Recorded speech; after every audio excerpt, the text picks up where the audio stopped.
say a few words? Sure. Hi, everybody. Hello. My name's John Rutan, and I feel like I'm running for the most important position on the ballot. I know there's not 600,000 people here, but what I appreciate about campaigning is I've learned everybody's worth a lot more than one vote. Everybody has friends, everybody has family, everybody has co-workers. The reason why this is the most important position on the ballot is because I can actually help everybody immediately. There's a lot of offices where you elect people and there's a lot of bickering and nothing ever gets done, but the county prosecutor's office, nobody really understands or appreciates. I do because I'm a defense attorney. And what the county prosecutor's office does, it has 5 responsibilities which I think affect a lot of people. That is number 1, what charges to file, what's the fair bail, what's a good plea offer, how good is the trial staff, and what happens afterwards. And so what I've learned over the last 13 years of running my own law firm is people aren't doing the right thing, so all I gotta do is take their job and help everybody. And when it comes to charges, they overcharge people, and I know why they do it. They do it to effectuate pleas. That's not okay in my book. So with me as county prosecutor, we're gonna charge people for what they did, not as a negotiating tactic. You'll see a lot of people, they get 20 charges, there only should be 1 or 2, and people plead guilty because they don't wanna worry about the rest. Bail's my favorite part, because the purpose of bail is to secure your appearance to protect the public, not drain your savings. And as a county prosecutor, I'm gonna make sure everybody thinks so people get reasonable bail. Because if you have reasonable bail, you can hire a lawyer you want, and if you hire a lawyer you want, then you can trust the process a little bit better.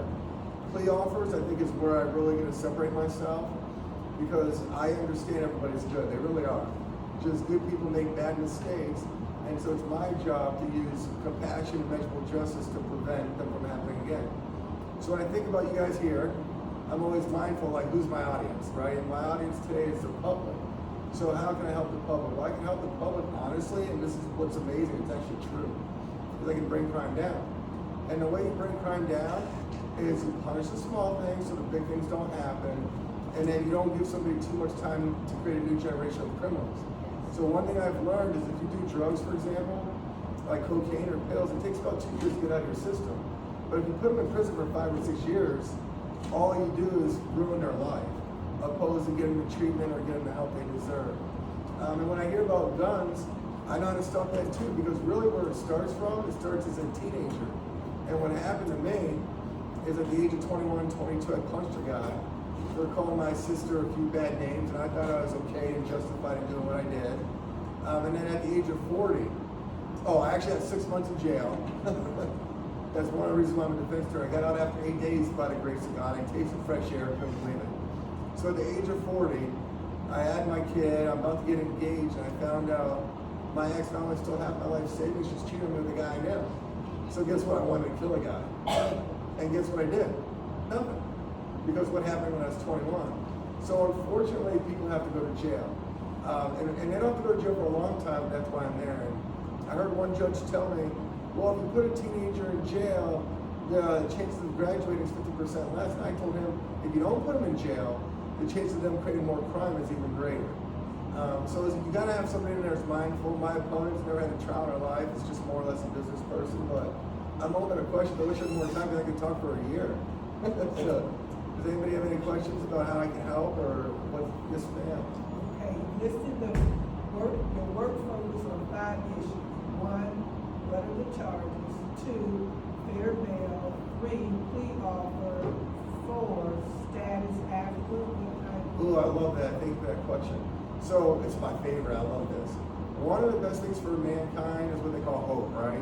And as a defense, that number 5 is hope. or 4. Was there something between? Yeah, 4 is how good the trial staff is. So in other words, like one of the things that happens a lot as a lawyer is when you get murder cases, they'll put on an autopsy photo for 2 hours. We already know why I died, but they do that to raise passion and prejudice, which loses integrity in the system. But really my favorite, and this is why I can help people too, this is what I love it. It's called judicial release. And what judicial release is when you send somebody to prison, if they do good, they can get out early. And in my 13-year career, I try to get people out every year, every month, and I haven't had one single case in my career where the prosecutor said we agree. And I got people that are qualified, so what I'm gonna do is make sure people think.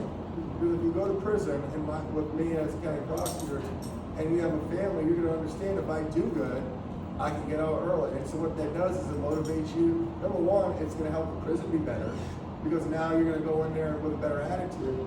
And then more importantly, you're going to pick up skills and you're going to do better. So judicial release is an underrated tool I can't wait to use.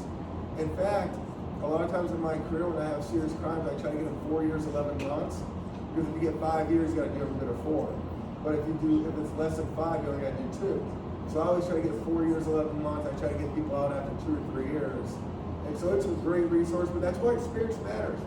The only people that don't think experience matters are the people that don't have experience. Because 13 years ago, I said experience doesn't matter, and now I'm here, I'm like, oh my goodness, it matters. So I love that question, and it's so important to me. And I know you guys are commissioners, so if you could ever spread the word about me, I promise you I'll help everybody. Everybody immediately too. That's what's crazy about it. It's not. I don't need to have a majority vote. All I need to do is get elected, and things change. And one thing that I love for juveniles, because I help juvies too. I love juvies because the purpose is to rehabilitate, right? Well, in juvie, they put people in prison that should be in prison. You get victimized there if you're a 16, 17-year-old. And what the public doesn't really understand is a juvie you can keep in there up to the age of 21. So with me, the only way you go to prison as a juvenile is if it's murder or attempted murder. After that, there isn't a single crime that you can steal a car. Like, even if you steal a car, if I lock you up at 17, 21 is still a long time. So things like that, you gotta have in mind. And I'm telling you, that's why everything's getting worse in our community. Because they elected Tyak, because people just looked at the Democrat. And guess what, that guy did nothing. I'll be the most active prosecutor, I'll be doing trials, I'll be the, I'm that guy where you raise all, high tides raise all boats. So I'll be the skilled advocacy, and more important, I'll be open to everybody. Yes, sir. Very good question for you. That was a lot of information, including, current attorney and things of that nature. So you made a statement, some people just need to go to jail. For me, coming from the African American community and the way in which we are reared and raised, what is your thinking surrounding alternative sanctions or alternative options for our young people in our community that 9 times out of 10 are dealing with things at home that we've never had to deal with, trauma things, and the list goes on, to where you're able to partner with different organizations that may be able to be the village that's needed in certain communities instead of a jail time, which for some people might work, for others it might not, especially when you look at the numbers with the African American community. So what do you think, so I guess my question is, what do you think about alternative options, things of that nature? I love them, and quite frankly, I love the question because in all honesty, one thing I've learned is, again, everybody really is good. It's amazing when you really look at people and you dig down to it, but I believe there's 4 causes of crime, right? Lack of faith, lack of family, lack of jobs, or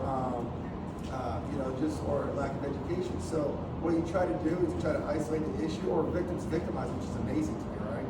And so what you try to do is isolate the issue. And so, for example, let's just say you have a domestic violence issue, right? And you smack your girlfriend. Well, it could be because you had a bad relationship with your mom or dad, right?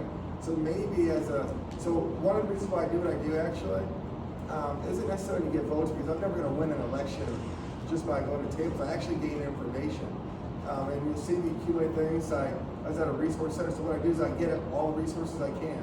And if I get elected, I'm going to dump it on a table. And then I take things like, okay, this is for jobs, this is for housing, this is for, and that's how, and probation men, like when I hear this guy talk, the reason why I like him so much is because I hear about cleaning the streets. I'm like, yes, because community service is gonna be a big deal to me. Like, I'm gonna clean up the streets. And when I talk about jail, here's what people don't get. If you get a DUI, you get automatically 3 days in jail, right? But the reason why it's important to go to jail is because when I went there, listen, I did stupid stuff, right? But I never went to jail. And when I went to jail, 45 seconds. I didn't want to be here again. Never be here again. That's all I'm saying. So yeah, but absolutely. So that's why I get passion. And probation department is gonna be my greatest tool. And so that's what when you see me around these events or resource centers, that's really what I'm doing. I just got a big box and I'll dump it out hopefully in January and put it to use. But thank you all so much. It means a lot to me. Thank you. Nice to meet you. If you see my numbers, my cell phone, you can call or text me anytime. Thank you. Thank you. Thank you. Next, we have the topic of bonus. Moving on, public safety. Yes, so I registered for the Ohio Safety Committee, conference in July. We'll bring that information back to you